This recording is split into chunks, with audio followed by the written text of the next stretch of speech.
Nagpur police की अपराधी और नशे के कारोबारियों के खिलाफ कार्रवाई लगातार जारी है। इस कड़ी में पुलिस उपायुक्त परिमंडल क्रमांक 1 के विशेष पथक ने बड़ी कार्रवाई करते हुए गांजा तस्कर के एक आरोपी को गिरफ्तार किया। पुलिस को गुप्त सूचना मिली कि MIDC थाना क्षेत्र के बानाडोंगरी इलाके में एक युवक गांजा बेचने के लिए आने वाला है। सूचना के आधार पर पुलिस टीम ने YCC कॉलेज के सामने आयरन जिम के पास निगरानी की।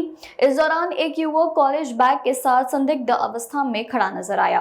पुलिस को देखते ही वह भागने लगा, लेकिन टीम ने पीछा कर उसे तुरंत पकड़ लिया।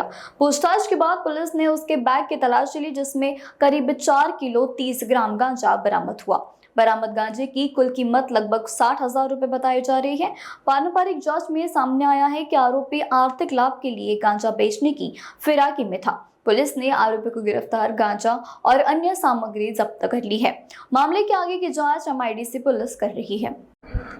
MIDC पोलीस स्टेशन अंतर्गत काल आम्ही एक गोपनीय माहिती होता आम्हाला ते एक व्यक्ती आहे ते ओडिसावरून ते गांजा घेऊन येतात तिकडे असं इन्फॉर्मेशन होता। त्यांना आम्ही 2-3 दिवसपासून त्यांच्यावर आम्ही लक्ष ठेवत होता आणि ते इकडे आल्यानंतर त्यांच्यावर आम्ही छापा टाकून त्याच्यामध्ये आम्ही 4 किलो गांजा त्यांच्याकडे मिळून आलेली आहे ते आणि जप्त केलेली आणि NDPSच्या अंतर्गत आम्ही कारवाई करत आहे आणि त्याच्यामध्ये आता पासून 2 आरोपीला आम्ही अटक केलेली आहे आणि आता त्याच्यामध्ये पुढे तपास चालू आहे। त्याच्यामध्ये मला असं वाटतं आहे की हे नागपूर नाही, नागपूरच्या आजूबाजूच्या जिल्ह्यामध्ये पण त्यांच्या कॉन्टॅक्ट्स निघण्याची शक्यता आहे, पण आता काही बोलू नाही शकत की आता थोडंसं आता कालच गुन्हा दाखल झालेली आहे म्हणून थोडंसं टाईम लागेल याच्यामध्ये तपासमध्ये।